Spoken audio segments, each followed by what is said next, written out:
Hi, and welcome to my shop. Today is November 3rd, and I'm just about done the electronic work on this radio.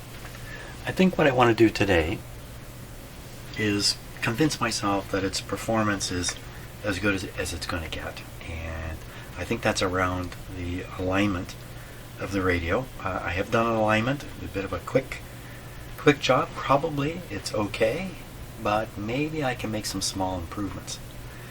So I'm going to fiddle around here a fair bit, goof around, and see what I can come up with. I think the first thing I want to do is mess around with the IF alignment while it's playing a radio station and just see if by some chance there isn't a little more there. I don't have any instruments hooked up, got nothing hooked up, just a little screwdriver here. And we'll see what happens. This is kind of the one and only station the radio gets down here right now. And so we're just going to fiddle around. If I knock the alignment way out, which is quite likely to happen here, I'm quite likely to lose control of it, then, well, it's not the end of the world. I can always do the alignment, or I'd probably be headed towards doing a formal sort of alignment in the end anyway. So let's turn this up. This is sports channel. And the first thing I'm going to fiddle with is the IF tuning. We start on the second IF can here. Pick a screw, turn it a bit.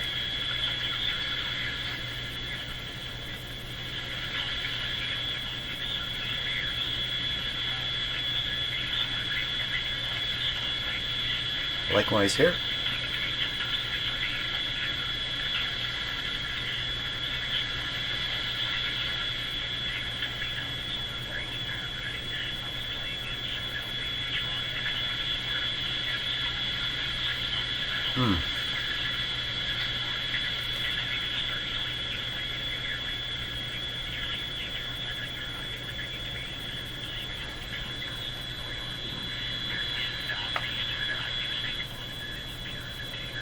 So again, I'm trying to hear the difference between the signal and noise. This is tricky. Our ears aren't good for doing this.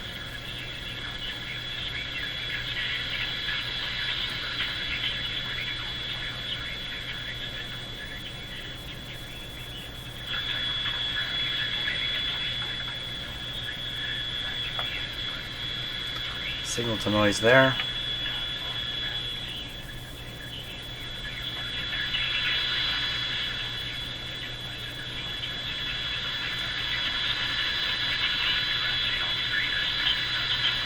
Seems to me right at the peak, the noise seems to be helped out more than the signal. But I'm going to leave it at what sounds like the peak. And we'll fool around with this one now.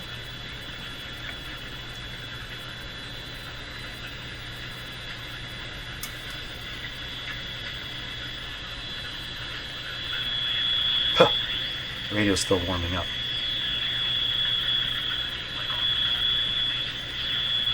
Yeah, it's bad.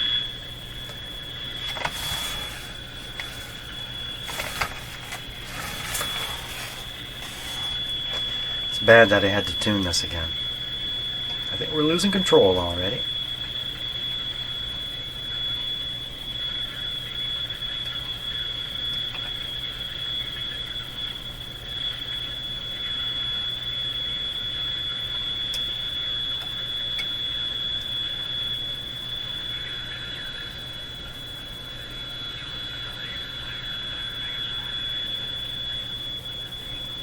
A number of things are happening while I'm doing this. One of them is the bandwidth is changing shape. So maybe if I do this, bandwidth extended, and now we can hear some noise. Before, now I can't hear the noise. The signal remains the same. Turn it up a little bit.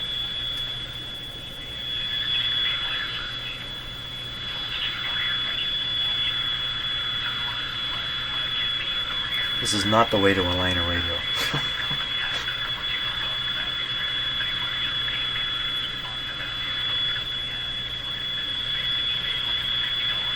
Because these two are set in conjunction with each other, and so are these.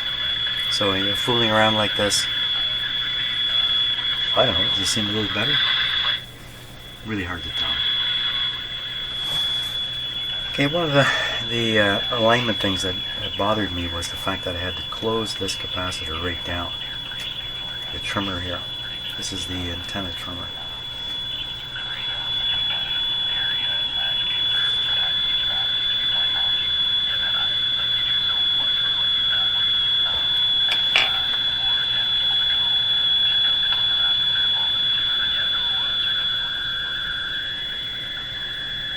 So I'm going to put it in a more acceptable position there. It's not going to affect these guys at all. Now I'm going to try to tune the radio and the local oscillator to match this position, to maximize with this in this position. So here's the local oscillator. Use a bigger screwdriver. Oop.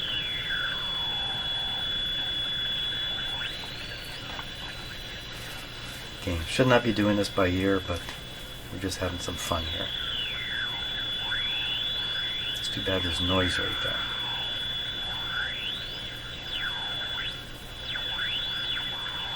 Now I'm going to advance the tuning of the radio slightly. I'm going to go this way, just a little bit. I'm going to try to find it again.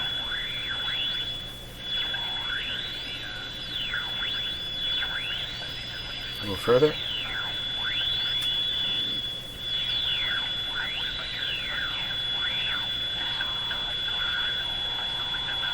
A little further.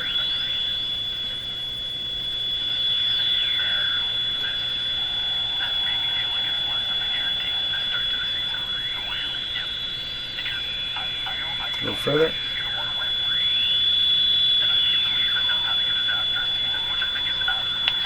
So, oh, the screw's going to fall right out. So I reach the end of the road here. Turn it in a little bit.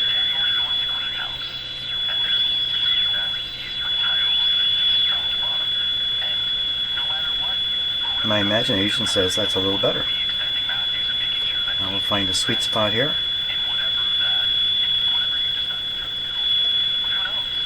Okay, so the sweet spot is where I left it. I'll close this just a little further. I think I had it too far open. Like that.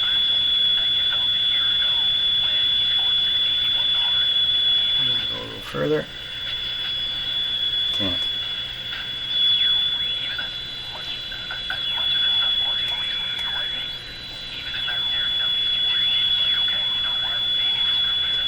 Now the heterodyne tone we can hear going up and down, that is probably an interference signal.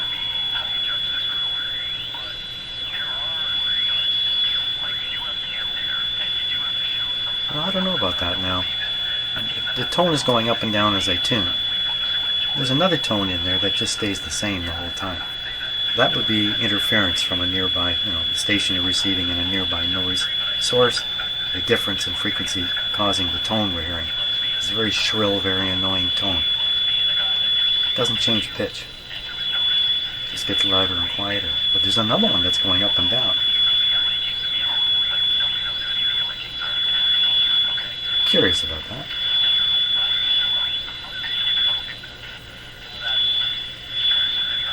Okay. Question would be, did I just improve anything with all that monkey business? Or is it actually worse than it was? Or it's really not perceptible? One thing is, I forced this pointer to 590. That's what the station frequency is. I forced it there. So, pick up any more stations now? 610, nope, 640. Can't do it. 680.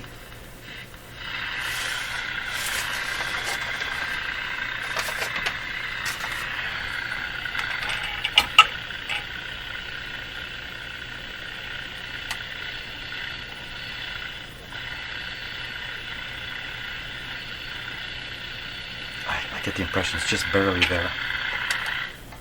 680, 710, 740. These are all stations. None of them coming through. And now my favorite, 860.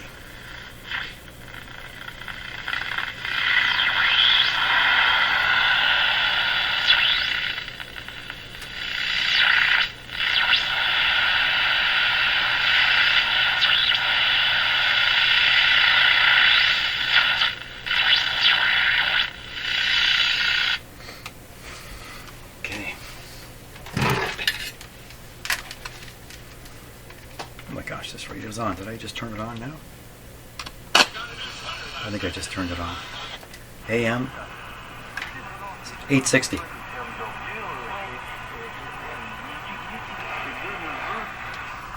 That's how, you know, there it is. It's a French station. That's why I like it, because I can hear the French. I know for sure I've got it. This guy picks it up. This kind of thing really leaves me wondering. What is wrong with these old radios? Are they just incapable? I mean, this guy's got a big wire loop antenna. This one's got a rod antenna. Do they perform differently? Probably not that much. Could it just be because of the antenna and that grunting? This one's missing a front end RF amplifier. That could be a big part of the story. So you might consider this radio to be the kind that's only intended to pick up pretty strong stations, local stations, not go hunting for distant stations. This other radio is actually is made for hunting distant stations. But the performance of this radio is pretty standard. I don't think there's anything terribly special about it. It's this guy who's showing up really weak. So I don't know what to think of that. Is this radio indicating there's more there to be gotten and I just don't know how to get it? Or is this the end of the road? It only works so well and I had it there. Although I've monkeyed with it now, I'm probably going to have to realign the whole thing to get it back exactly right. This trimmer bothers me a lot. This should have been adjusted at the higher end of the band, but using stations I can't do it. There's no stations up here. I don't think even my other radio can pick anything up there. Well, this is not a good one for hunting because it's one of these crummy digital radios.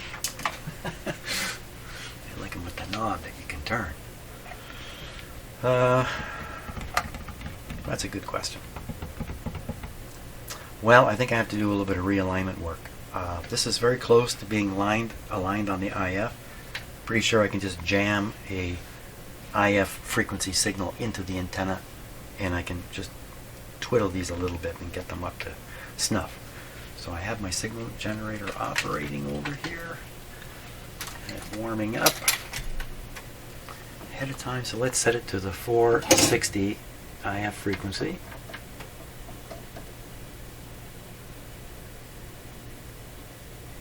Just down a wee bit. My frequency counter shows a low, like 459 is really 460.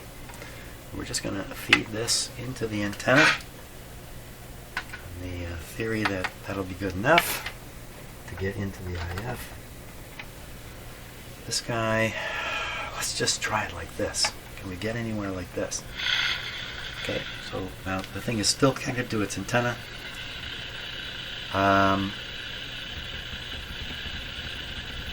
I could kill the local oscillator here and see what happens. I'm going to try that.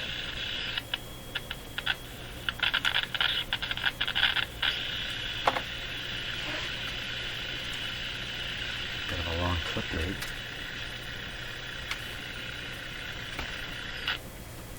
Okay, so the local oscillator is gone, and in its place I'm trying to feed this IF signal. Oh, I hear it. Well, that's interesting. There's that tone. A persistent tone.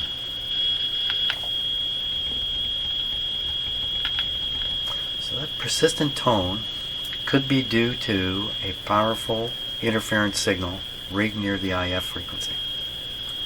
And I believe there is such a thing here in my shop.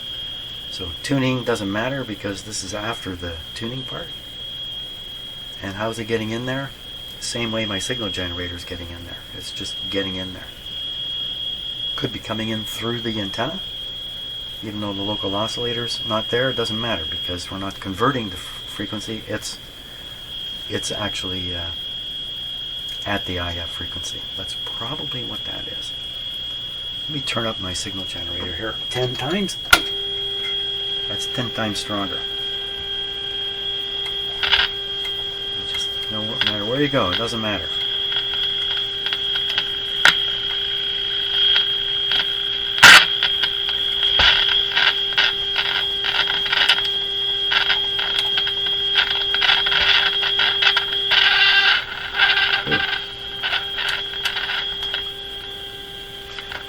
So you hear the sound coming out of the speaker there for a while. That sounded like a bad speaker. And now I'm going to let you in on something about speakers that I learned about a month ago watching a video that has nothing to do with speakers. So listen to what I'm going to tell you now. Have you ever seen the demonstration where there's a couple of ways of doing this. One way is you have a metal square plate and you have a post screwed to the center of the plate so you can hold it. So you're holding this thing and on top is this metal plate. On top of the plate you pour sand, rice, some kind of particulate matter. And then the first time I saw this, somebody took a violin bow and bowed the plate like this. And the plate has a resonant frequency, and so the plate began to vibrate at that frequency. Well, what do you think happens to the sand or the rice on top? It moves into a pattern, and the pattern's very interesting.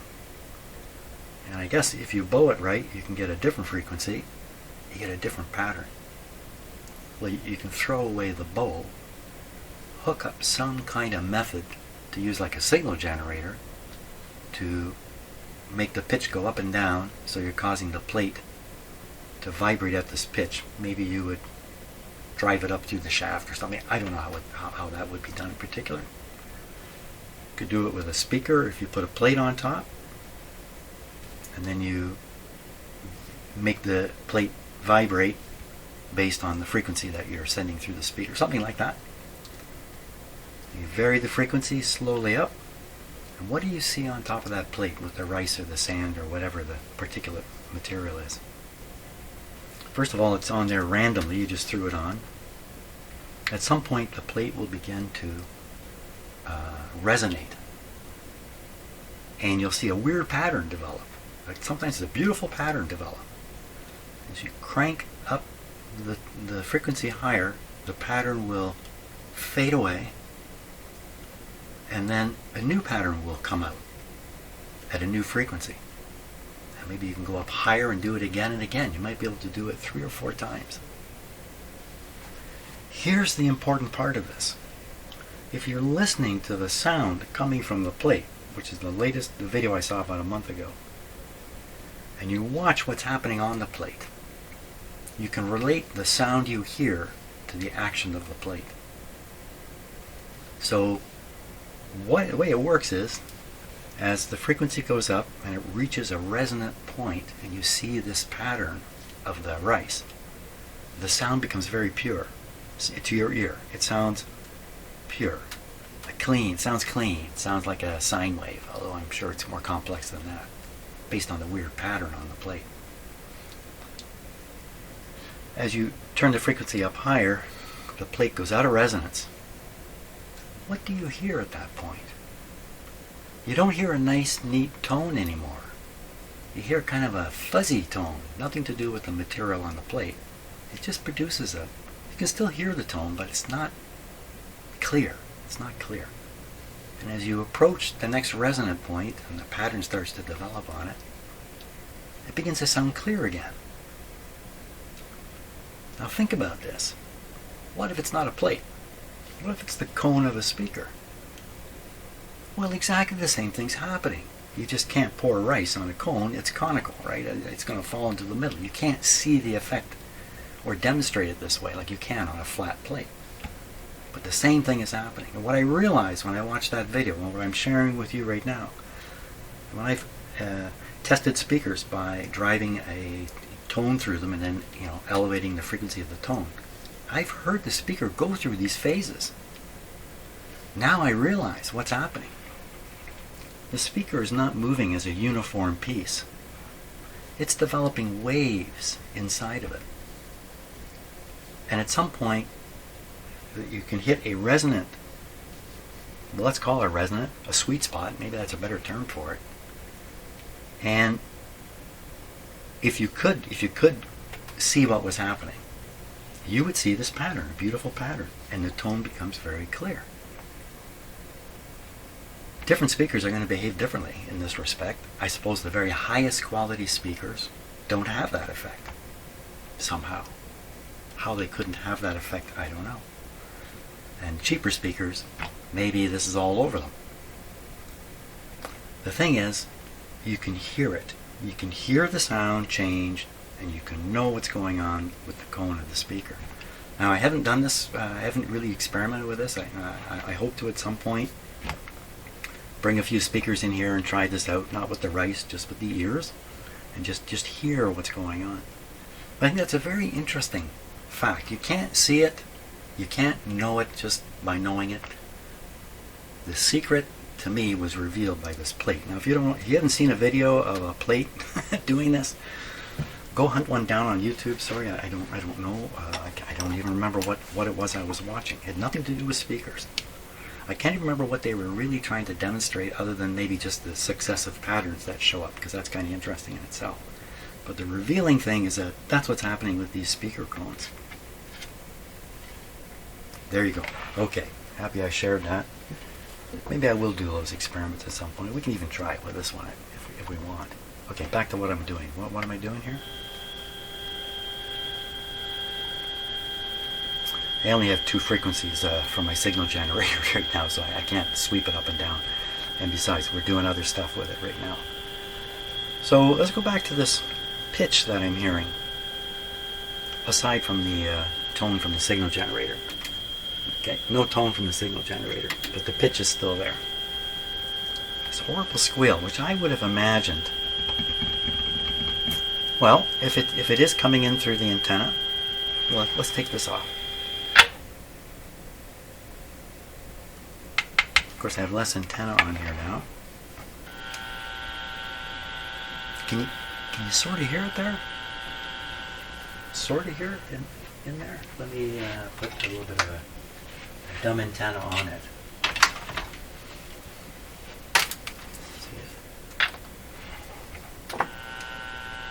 No? Something to do with the signal generator?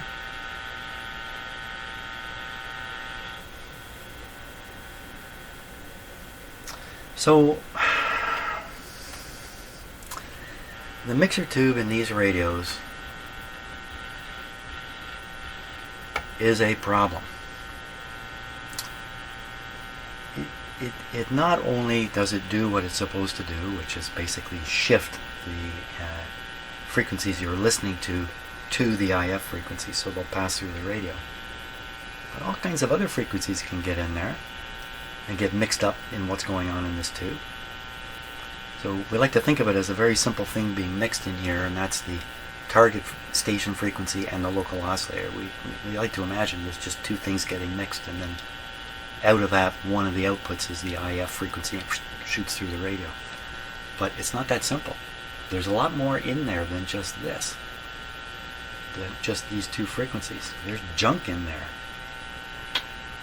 For the most part, what does it matter? The junk may be fairly quiet. When you tune in a real station, AVC drops the sensitivity of the radio, the junk just disappears. You can't hear it anymore. The junk can be heard between stations, but you're not listening between stations, so what does it matter? So like, if I turn this down first, take that off, you tune through here, these sounds, these noises and weird stuff, I imagine them to be at these frequencies.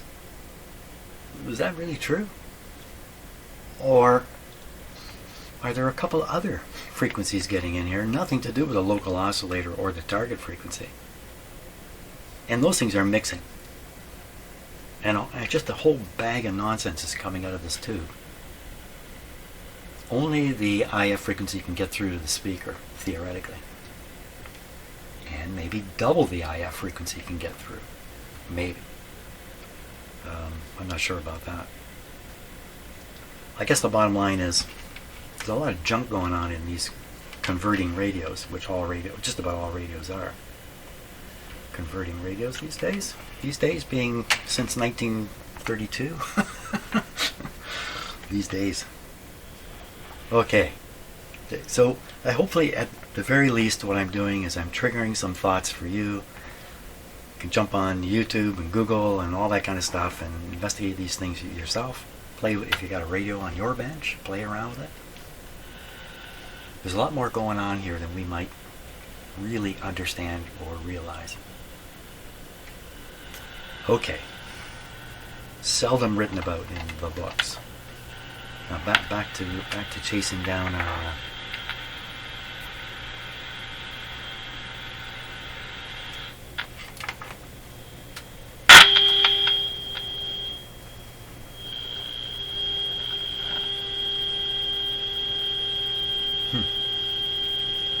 well, it's full of the IF. Again, I don't have I'm just using my ear. Shame on me.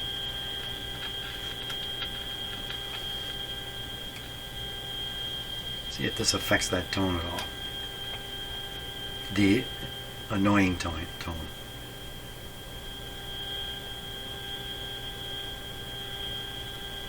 I'll try to get this back into.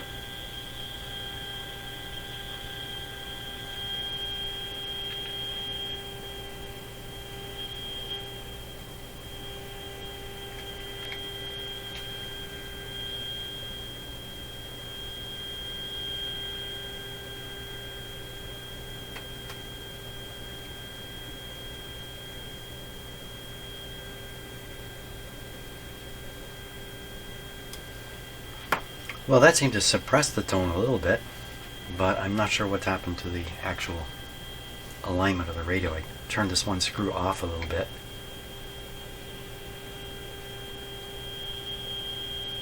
If I go a little further, that annoying tone becomes quite distinct.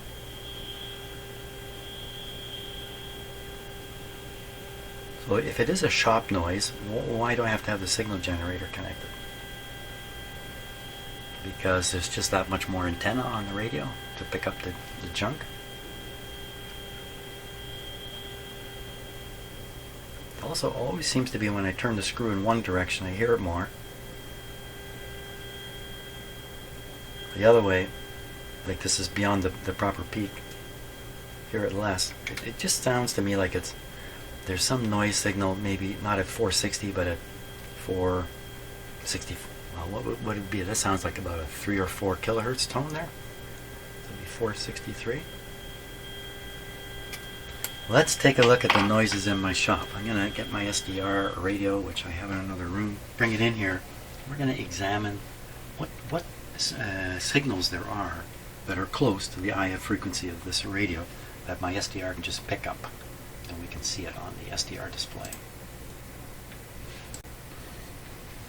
Okay, so I have my little SDR radio here. This is a crummy radio. It has lots of birdies and weird stuff going on with it, but at least it comes on the computer with a nice display we can look at, and we can see what kind of signals might be floating around in my shop in the area of the IF frequency of this radio, 460.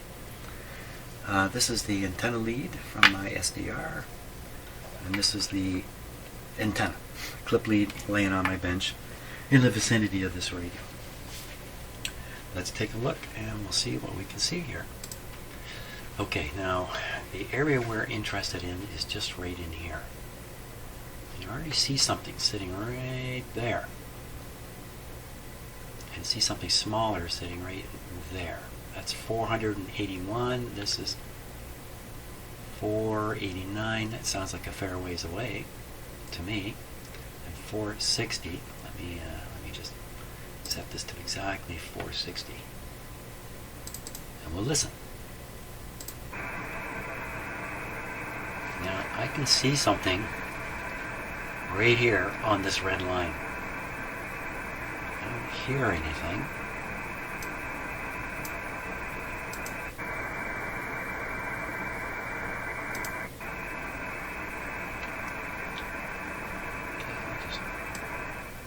That down a little bit. So I don't hear a tone, but I definitely see something bopping up and down though. Let's zoom in on this space here, this area. Okay, we're going to zoom way in, way in, way in. Go until we can see the number 460 show up. There we are. Okay, so there's that other two signals we saw out here, quite a ways away from 460. Right near 460 is that thing.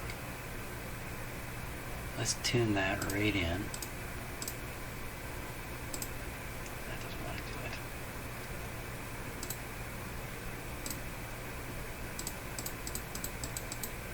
What's that sound like? Well, we're listening right now. There may not be a tone right there. That could be a toneless carrier noise signal of some sort. And unless we have another frequency near it, it's like listening to a station and no one's talking. So you wouldn't hear anything. There's no talking here. I'd have to swing another frequency in near it. I can do that, you know. I've got it right here on my signal generator. Okay, well, let me put that close by. Maybe that is the signal generator. That's got to be the signal generator. It's not quite 460. Calibration. How do I know? Let me turn the strength up and down on the output of the signal generator. Yeah, that's all that is. I'm chasing a ghost here. There it is.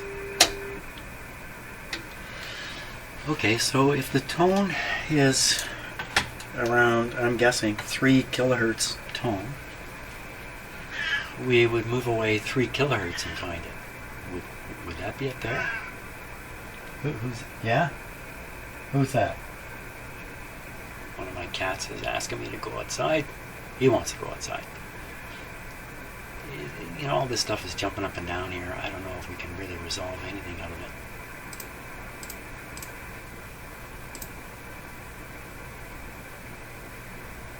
Yeah, it's hard to say that there's... You think if there is this phantom signal, we'll be able to see it here. Hey, I'll do this. I'm going to hook this up. I'm going to hook the antenna of the SDR to the antenna of the radio, which is operating here.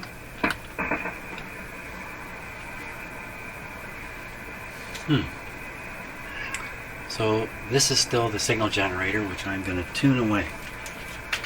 Tune away from there. Hey, it's not the signal generator.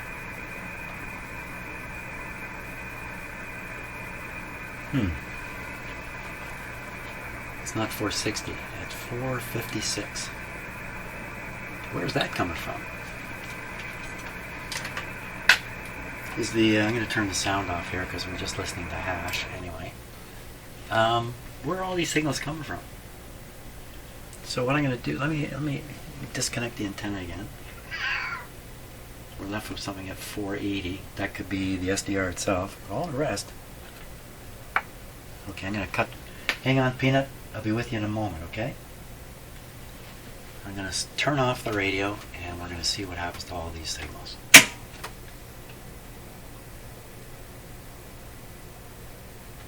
Nothing happened. The radio's off.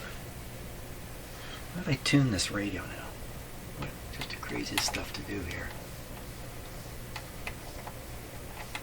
So why is this happening? Why am I getting that thing at 420, 480, 490 rather?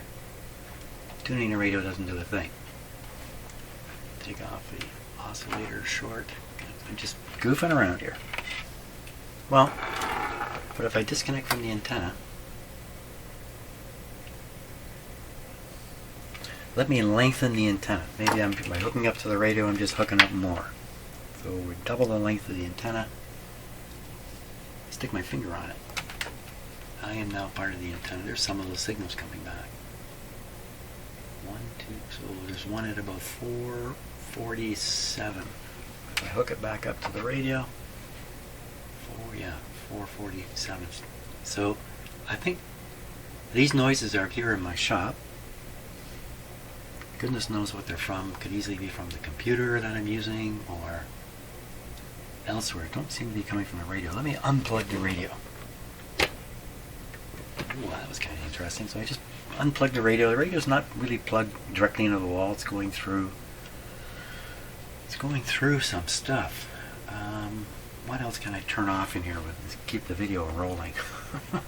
Here's something. Turn my lights down. No, that didn't do anything.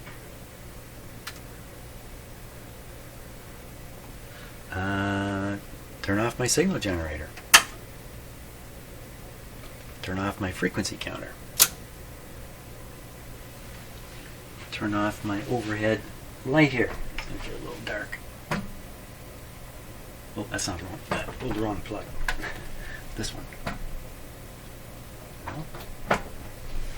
I know I'm down to turning off things like my computer. Oh, I've got a big screen here I can turn off. Let's turn this on. If you've ever done the trying to chase down the source of noises in your house thing, have you ever tried that? You know how impossible this really is. I'll turn off this device.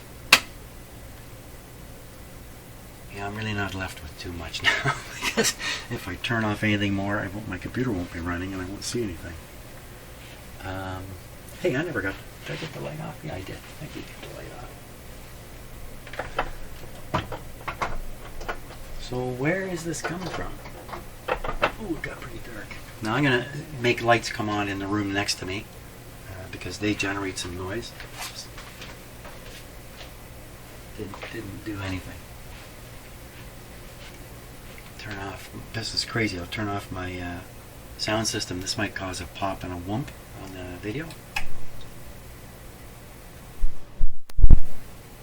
Pop and a whoomp.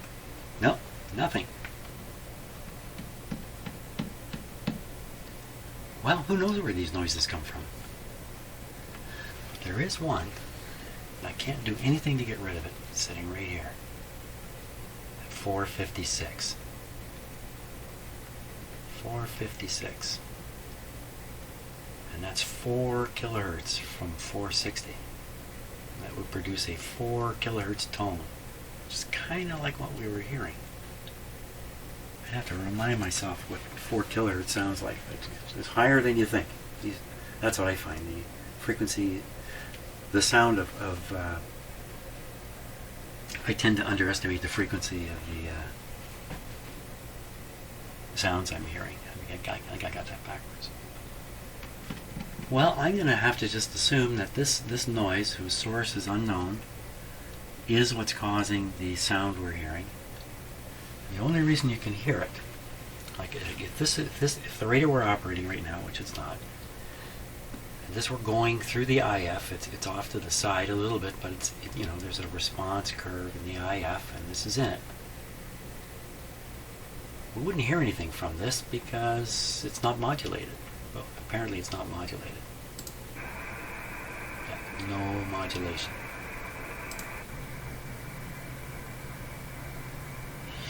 So I can kind of, by switching this to single sideband, I can kind of force the modulation.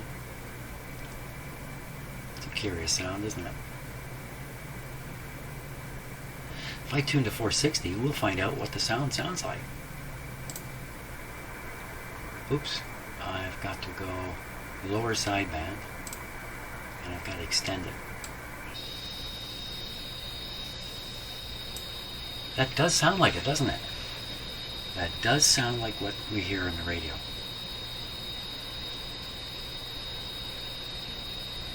Okay, we got somewhere interesting here in the end, I think.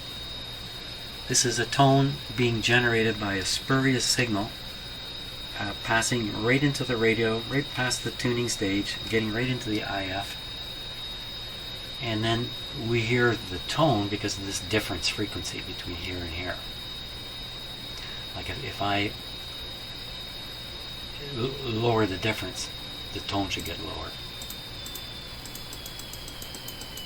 Just like that.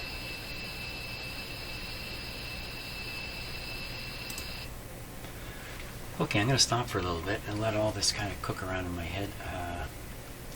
Where's the mysterious tone coming from? And I could go trying to hunt this, but I think I'd rather go drink some coffee.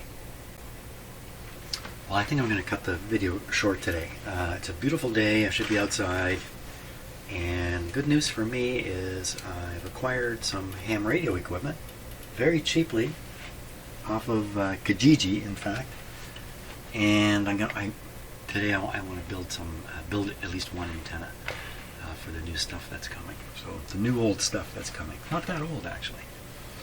Lucky me. So, well, thanks a lot for watching. I hope I showed you something interesting. And that little talk about the speaker, I invite you to try to find a video on YouTube. If somebody knows the link to a video that shows the plate experiment, I think there's many of them on YouTube. I don't think this is a one-time thing. Somebody did it once. I think it's been done by many people many times.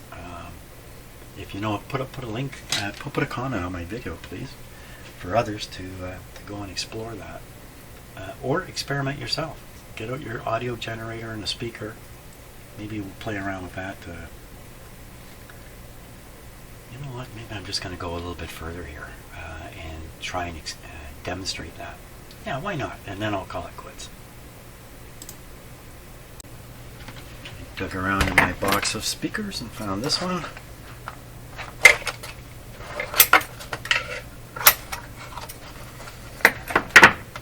Now, I'm not talking about putting rice on this. I mean, you can't, right? It's a speaker cone. I'm not trying that. I'm just going to listen to this as I put a varying frequency through it. And assuming the speaker works. Can't say I've ever ran this one. I'll hook it up to a signal generator whose output is fairly low, so this may not even work out. Let's just see what happens here. Okay, we want this way down around here. Don't want it sweeping. Okay, I'm pushing buttons on this guy here. There we are. Good. Good. Maximum output. What I want to do is I want to vary the frequency up and down and see if we can't notice variations in the way the tone sounds from being a clean, clear tone to kind of a fuzzy tone, sort of. I don't know. We'll see what happens here.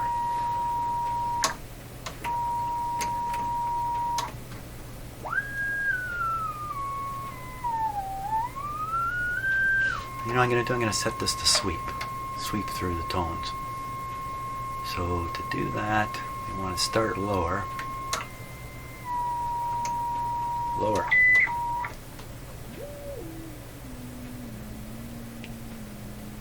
We'll start around there.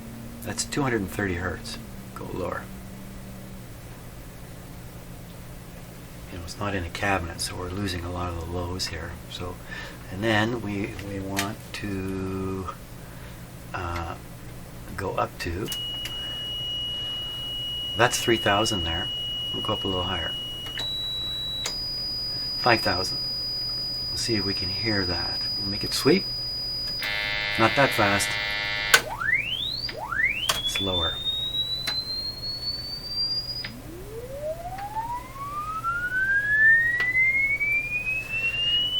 Wait, stop for a minute here. Okay, there's a big absurdity to this. Here's the absurdity I just realized. If it's true what I'm saying, and I think it is true, at some point, at some frequency, this thing develops a weird pattern on the cone. The same thing would be true for the microphone you're listening to, and the speakers you're listening to, and potentially even your ears would have this effect. Certain frequencies really settle in nice. So what exactly it is we're hearing here, I don't know. Let's try this again. It didn't work so well so far. Let's try it again here.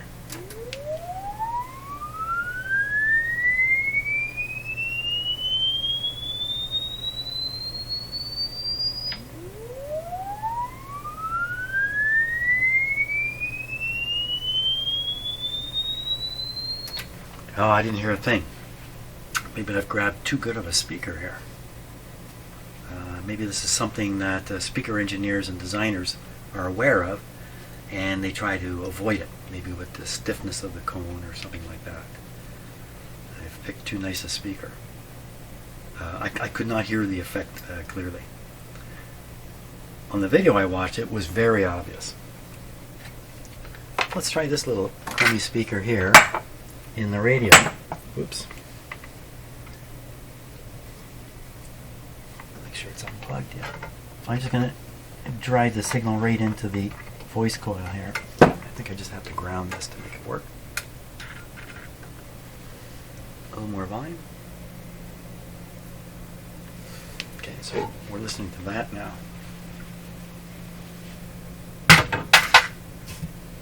Might be wise if I practice these demonstrations before I video them. No, that's not my style. My style is you're here with me, I'm doing stuff, you're watching it, it's all happening live, and I don't really know the results of the... I don't really know what I'm doing. Okay, here we go. Sweet.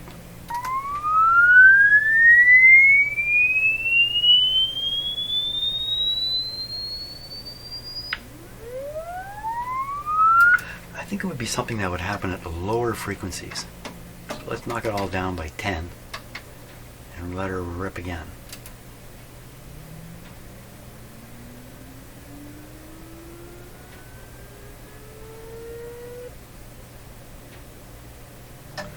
Starting a little low.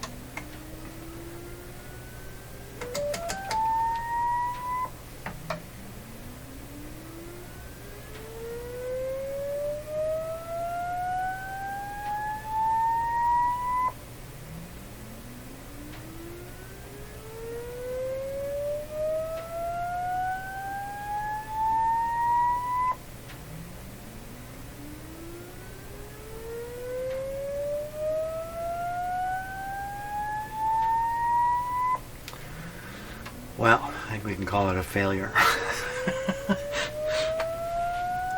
My experiment.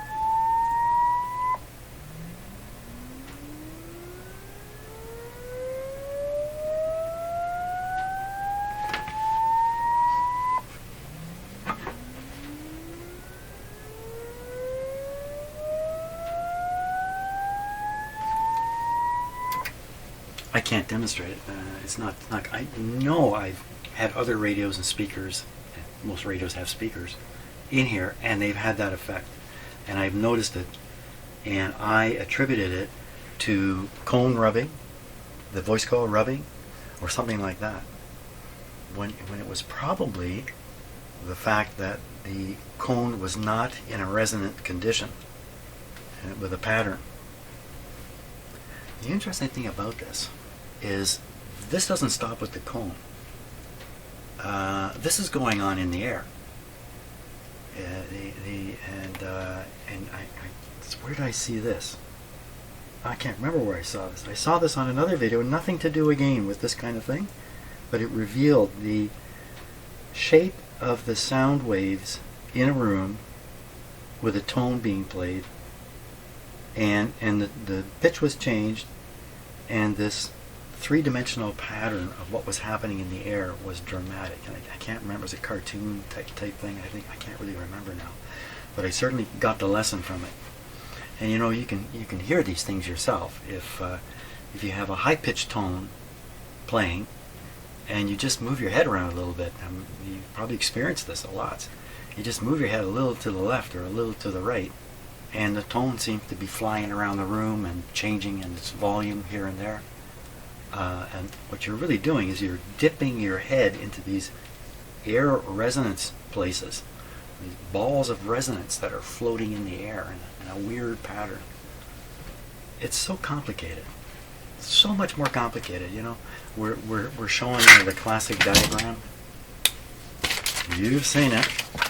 You have the speaker here, and we're showing the classic diagram. But that is not telling the story. The story is way more complicated. There we go. Okay. Gave you a few things to think about anyway and poke around with. And I'll call it quits now. What I'm going to do about this radio, I'm going to worry about it tomorrow. I got other things to do the rest of today. So thanks for watching. I hope you found some of this interesting. If I'm triggering ideas in your own head, that's great. You know, that's great. If I'm getting you interested in poking around yourself, it's even better. So thanks a lot for watching, and we'll fool around some more tomorrow.